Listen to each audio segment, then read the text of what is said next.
നമുക്കെല്ലാവർക്കും സണ്ണിയോടൊപ്പം UDF-ന്റെ കൺവീനറായി MMS നേരത്തെ സൂചിപ്പിച്ചു. വളരെ മനോഹരമായിട്ട് UDF-ന്റെ കൺവീനർ എന്ന നിലയിൽ എല്ലാവരെയും ഏകോപിപ്പിച്ചുകൊണ്ടായിരുന്നു അദ്ദേഹത്തിന്റെ പ്രവർത്തനം. ഒരു പരാതിയും ആർക്കും ഇല്ലാത്തവണ്ണം നന്നായി മുന്നോട്ട് പോയി. ഒരു ടീം പാക്കേജ് വേണം കേരളത്തിൽ. പുനഃസംഘടന ഉണ്ടാകുമ്പോൾ ഒരു ടീം പാക്കേജ് വേണം എന്നതിന്റെ ഒറ്റ ഭാഗമായതുകൊണ്ട് മാത്രമാണ് MMS ആ സ്ഥാനത്ത് മാറുന്നത്. അതുകൊണ്ട് ഹസനെ ഞാൻ അങ്ങേയറ്റത്തെ അഭിനന്ദിക്കാൻ ആഗ്രഹിക്കുകയാണ്. ശ്രീ അടൂർ പ്രകാശ്, ആറ്റിങ്ങൽ പോലെയുള്ള മണ്ഡലം കഴിഞ്ഞ കുറെ വർഷങ്ങളായി നമുക്ക് കിട്ടാതിരുന്ന മണ്ഡലത്തെ തിരിച്ചുപിടിക്കാൻ, ആദ്യമായി തിരിച്ചുപിടിക്കാൻ മാർക്സിസ്റ്റ് പാർട്ടിയുടെ കോട്ടകൊത്തങ്ങളിൽ കടന്നു നേരിടാൻ കഴിയുന്ന ധീരനായ ഒരു നേതാവിനെ തന്നെ UDF-ലെ ചുക്കാൻ ഏൽപ്പിച്ചിരിക്കുന്നതിലൂടെ നമുക്ക് അഭിമാനിക്കാം. UDF അടൂർ പ്രകാശിൽ ഭദ്രമാണ്.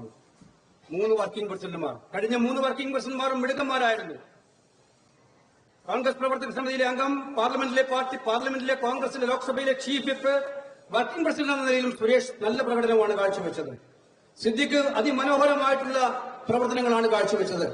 അതുപോലെ തന്നെയാണ് ശ്രീ TN പ്രതാപനും. നമുക്കറിയാം, തീരദേശത്തെ പ്രശ്നങ്ങൾ, ജനങ്ങളുടെ പ്രശ്നങ്ങൾ ഏറ്റെടുക്കാനും മുന്നോട്ട് പോകാനും നല്ല നിലപാടുകൾ സ്വീകരിച്ചത്.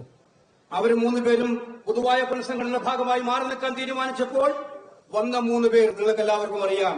കേരളത്തിലെ കോൺഗ്രസുകാരും മനസ്സിൽ താലോലിക്കുന്ന പേരുകളാണ്. ശ്രീ ഷാഫി പറമ്പിലും ശ്രീ അനിൽകുമാറും ശ്രീ PC വിഷ്ണുനാഥും എന്ന് ഉറപ്പിച്ച് പറയാൻ സാധിക്കും. സണ്ണിയുടെ പുതിയ മാധ്യമങ്ങളൊക്കെ new Sunny team is arrived. Congress എന്ന് പറയുന്നത് ഒരു ടീം വർക്കാണ്. ഒരാൾക്കൊന്നും ഒറ്റയ്ക്ക് ചെയ്യാൻ പറ്റില്ല. കോൺഗ്രസ് എല്ലാ കാലത്തും ഒരു ടീം വർക്കിലൂടെ മാത്രമേ ജയിക്കാൻ കഴിഞ്ഞിട്ടുള്ളൂ.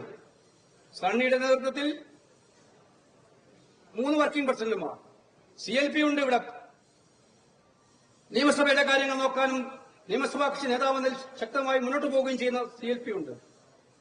പ്രവർത്തക സമിതി അംഗങ്ങളുണ്ട്. പാർട്ടിയുടെ ഒറ്റക്കെട്ടായിട്ടുള്ള മുൻ പ്രസിഡന്റുമാരുണ്ട്.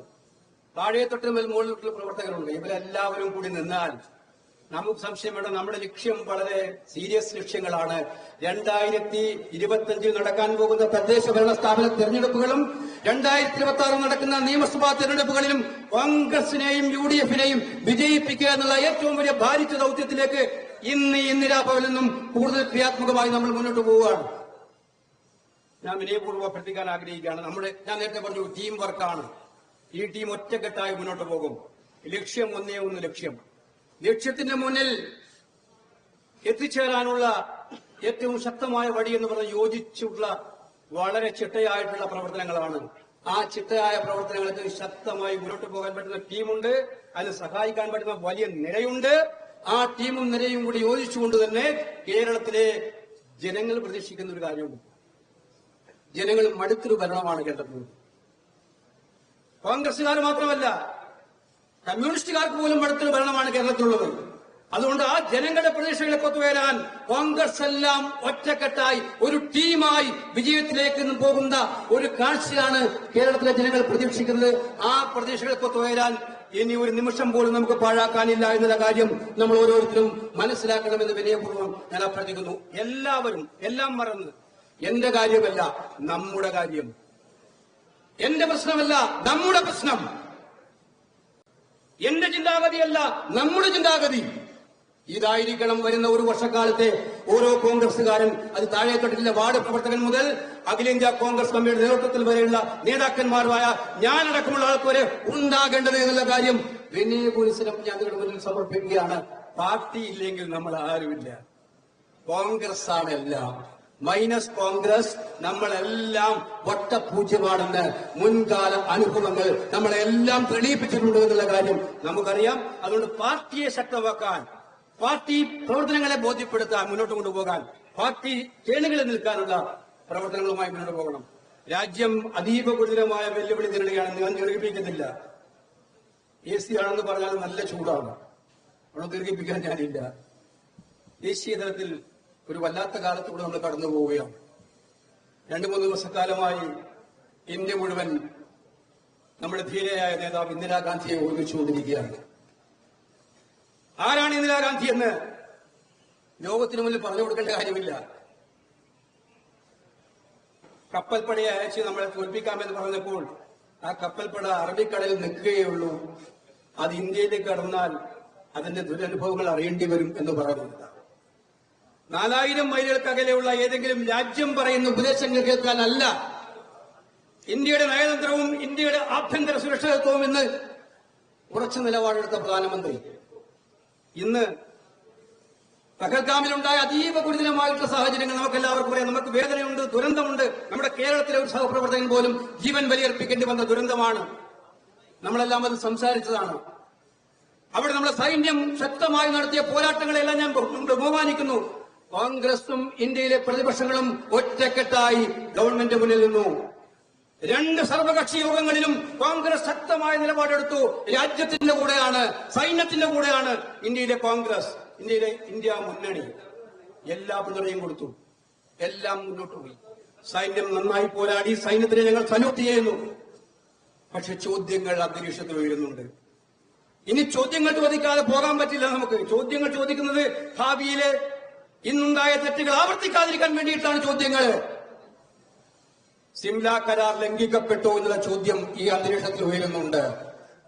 കാശ്മീരും ഇന്ത്യയും തമ്മിൽ കാശ്മീരിന് വേണ്ടി ഇന്ത്യയും പാകിസ്ഥാനും തർക്കമുണ്ടായാൽ അവിടെ 3ാം കക്ഷിയുടെ ഇടപെടൽ ഉണ്ടാകില്ല എന്നുള്ള സിംല കരാർ ലംഘിച്ചോ? ഡൊണാൾഡ് ട്രംപ് എല്ലാ ദിവസവും പ്രസ്താവന ഇറക്കിക്കൊണ്ടേയിരിക്കുകയാണ്. അദ്ദേഹമാണ് ഈ പ്രശ്നത്തിൽ ഇടപെട്ടതെന്ന്.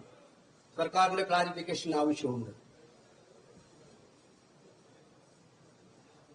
നമ്മുടെ വിദേശ നയത്തിൽ ഉണ്ടായിട്ടുള്ള സാഹചര്യങ്ങൾ എങ്ങനെയാണ്? എന്തെങ്കിലും പാഴ്ചകൾ ഉണ്ടായിട്ടുണ്ടോ?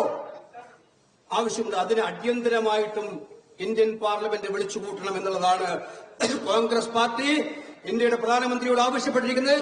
ഈ കാര്യങ്ങൾ വസ്തുനിഷ്ഠമായിട്ട് ആരെയും കുറ്റപ്പെടുത്താനും വിചാരണ ചെയ്യാനുമല്ല. ഇന്നെന്തെങ്കിലും പാകപ്പിഴകൾ സംഭവിച്ചിട്ടുണ്ടെങ്കിൽ ആ പാകപ്പിഴകൾ ഭാവിയിൽ തിരുത്താൻ വേണ്ടി നമ്മുടെ പ്രിയപ്പെട്ടവരുടെ ജീവൻ ബലിയർപ്പിച്ചുകൊണ്ടുപോയ പാകിസ്ഥാനെതിരായിട്ടുള്ള നിലപാടിൽ ഒരു വിട്ടുവീഴ്ചയും കൂടാതെ ഇന്ത്യ രാജ്യത്തെ നിലനിർത്താൻ വേണ്ടിയിട്ടുള്ള പോരാട്ടം തുടരാൻ നമുക്ക് ഈ ചോദ്യങ്ങൾക്ക് ഉത്തരം കിട്ടിയേ മതിയാവും. അത് നമ്മൾ ചോദിക്കും. അതുകൊണ്ട് ഈ പ്രധാനപ്പെട്ട കാലഘട്ടത്തിൽ ദേശസുരക്ഷയ്ക്ക് വേണ്ടി നിൽക്കുന്നത് നമ്മുടെ ഏറ്റവും വലിയ ശീലമാണ്. അത് ഉറക്കെ പിടിക്കുന്നു. ഞാൻ നേരത്തെ പറഞ്ഞു, കേരളത്തിൽ ജനം വെറുത്തൊരു ഗവൺമെന്റ് ഇരിക്കുന്നു. ആ ഗവൺമെന്റിനെതിരായിട്ടുള്ള പോരാട്ടം ശക്തിപ്പെടുത്തി ജനങ്ങൾ പ്രതീക്ഷിക്കുന്ന ഒരു സർക്കാർ കേരളത്തിൽ കൊണ്ടുവരുന്ന ഉത്തരവാദിത്തമുണ്ട്. ഇത് രണ്ടും നിറവേറ്റാൻ എനിക്ക് ഉറച്ച വിശ്വാസമുണ്ട്. അഡ്വക്കേറ്റ് സണ്ണി ജോസഫിന്റെ നേതൃത്വത്തിലുള്ള ഈ പുതിയ ടീം സണ്ണിയോട് AICC കൃത്യമായിട്ട് ആവശ്യപ്പെട്ടിട്ടുണ്ട്.